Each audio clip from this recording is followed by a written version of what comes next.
Hi అండి, welcome back to our channel. ఈరోజు వీడియోలో మటన్ కీమా దమ్ బిర్యానీ వీడియోని షేర్ చేస్తున్నాను. అయితే నిన్నటి వీడియోలో షార్ట్స్ని అయితే అప్లోడ్ చేశాను కదండి. అయితే చాలామంది యూట్యూబ్లో ఫుల్ వీడియో అప్లోడ్ చేయండి అనేసి కామెంట్ చేస్తున్నారు. సో అందుకనే ఈరోజు మీకు క్లియర్గా అర్థమయ్యే విధంగా మటన్ కీమా దమ్ బిర్యానీ ప్రాసెస్ని అయితే షేర్ చేస్తానండి. కొత్తగా చూసే వాళ్ళకు కూడా క్లియర్గా అర్థమవుతుంది. మరి వీడియోని ఇదే విధంగా మీరు కూడా ఇంట్లో ట్రై చేయండి. 100కు 100 మార్కులు ఇస్తారు, అంత పర్ఫెక్ట్గా కుదురుతుంది. మరి ఇప్పుడు మనం వీడియోలకైతే వెళ్ళిపోదాం. వీడియో చూసే ముందు మీలో ఎవరైనా ఫస్ట్ టైం నా ఛానల్ని చూస్తున్నట్లయితే వీడియోని లైక్ చేసి మన ఛానల్ని సబ్స్క్రైబ్ చేసుకోండి. ముందుగా అడుగు మందంగా ఉన్న గిన్నెను స్టవ్ పైన పెట్టుకొని ఒక 2 గరిటెల వరకు ఆయిల్ని యాడ్ చేసుకోండి. ఆయిల్లో 1 కప్పు ఉల్లిపాయ ముక్కలు, ఒక 6-7 వరకు పచ్చిమిర్చిని ఇలా కట్ చేసుకొని వేసుకొని సగం వరకు మగ్గించుకోండి. ఇందులోనే కొద్దిగా పుదీనా అలానే కరివేపాకు కూడా వేసుకోండి. ఇప్పుడు 1 స్పూన్ వరకు అల్లం వెల్లుల్లి పేస్టు, కొద్దిగా పసుపును వేసుకొని బాగా మిక్స్ చేసుకోండి. ఈ అల్లం వెల్లుల్లి పేస్టు పచ్చివాసన పోయే వరకు బాగా ఇలా మగ్గిన తర్వాత ఇందులోకి ముందుగా క్లీన్ చేసుకున్న మటన్ కైమాని కూడా వేసుకోండి. నేను ఇక్కడ 1/2 kg వరకు కీమాని తీసుకున్నాను. మంచిగా నీట్గా వాష్ చేసుకొని గిన్నెలోకి యాడ్ చేసుకోండి. ఇప్పుడు ఈ కీమాని కూడా యాడ్ చేసుకొని మంచిగా బాగా మిక్స్ చేసుకోండి. ఇలా ఒక 2 నిమిషాల పాటు బాగా కలిపిన తర్వాత మూతను పెట్టుకొని ఒక 5-6 నిమిషాల పాటు బాగా మగ్గించుకోవాలి. కీమా ఉడుకుతున్నప్పుడు లైట్గా వాటర్ రిలీజ్ అవుతాయి, అంతవరకు ఉడికించుకున్న తర్వాత టేస్ట్కి సరిపడా సాల్టు అలానే మీ స్పైసీనెస్ తగ్గట్టుగా కారం కూడా యాడ్ చేసుకోండి. బిర్యానీ కాబట్టి ఆల్రెడీ స్పైసెస్ యాడ్ చేస్తాం కాబట్టి కారం చూసి యాడ్ చేసుకోండి. అలానే 1 spoon garam masala powder, 1 spoon ధనియాల పొడి కూడా వేసుకొని ఇందులో 1/2 కప్పు వరకు పెరుగును కూడా యాడ్ చేసుకోండి. పెరుగుని వేసుకున్న తర్వాత బాగా కలుపుకోండి. ఇలా బాగా కలుస్తుంది కదా, కారంలో ఒక 2-3 నిమిషాల పాటు బాగా మగ్గించుకోవాలండి.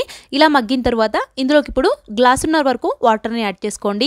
ఈ కీమా మునిగేటట్లుగా వాటర్ని పోసుకుంటే సరిపోతుంది. ఇలా ఒకసారి మళ్ళీ బాగా మిక్స్ చేసుకొని సాల్ట్ సరిపోతే ఒకసారి చెక్ చేసుకొని వేసుకొని మీడియం ఫ్లేమ్లోనే మంచిగా కీమా ఉడికే వరకు ఉడికించుకోండి. ఇలా ఉడికితే సరిపోయిద్దండి. ఇలా ఉడికిన తర్వాత ఇప్పుడు పక్కన పెట్టుకొని ఇప్పుడు రైస్ని బాయిల్ చేయడానికి ఒక గిన్నెలోకి 1.5 లీటర్ వరకు వాటర్ని యాడ్ చేసుకోండి. వాటర్లోనే ఒక 4 బిర్యానీ ఆకులు, లైట్గా బిర్యానీ స్పైసెస్ కూడా యాడ్ చేసుకోండి. అలానే కొద్దిగా పుదీనా అలానే కొత్తిమీరను కూడా యాడ్ చేసుకొని ఒక 2-3 వరకు పచ్చిమిర్చి, 1 స్పూన్ వరకు ఆయిల్ అలానే ఒక 1/2 చెక్క వరకు నిమ్మరసం కూడా యాడ్ చేసుకొని ఒక్కసారి బాగా కలుపుకోండి.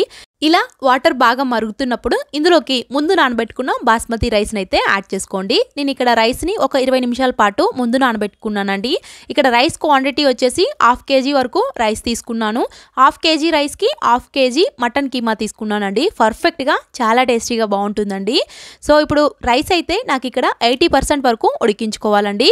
ఇక్కడ రైస్ నాకు 80% వరకు ఉడికింది. ఇప్పుడు ఈ వాటర్లో నుంచి మంచిగా రైస్ని అయితే సపరేట్ చేసుకోండి.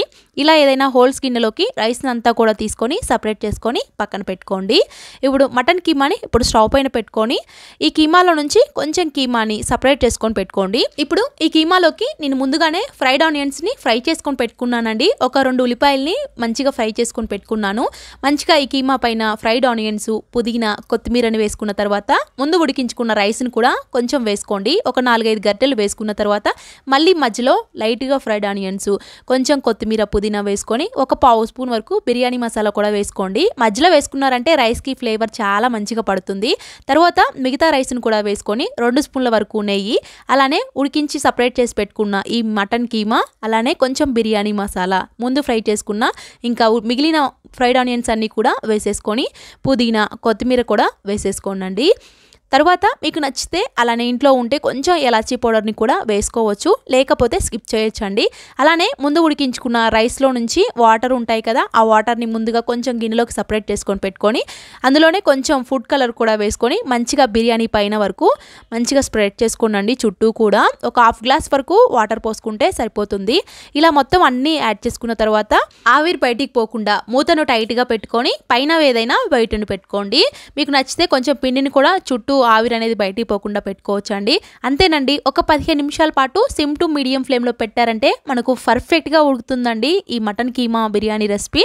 సో చాలా చాలా బాగుంటుంది. వీడియో చూస్తున్నారు కదా, మనకైతే పర్ఫెక్ట్గా ఉడికిందండి. కీమా అండ్ రైస్ కూడా పొడి పొడిగా చాలా చాలా బాగుంది. సో చూసారు కదా ఎంత టేస్టీగా ఉంటుందో. ఎప్పుడు మటన్ బిర్యానీ, చికెన్ బిర్యానీ కాకుండా ఒక్కసారి కీమాతో ఈ దమ్ బిర్యానీ చేయండి. నిజంగా టేస్ట్ అయితే ఎక్సలెంట్గా ఉంటుంది.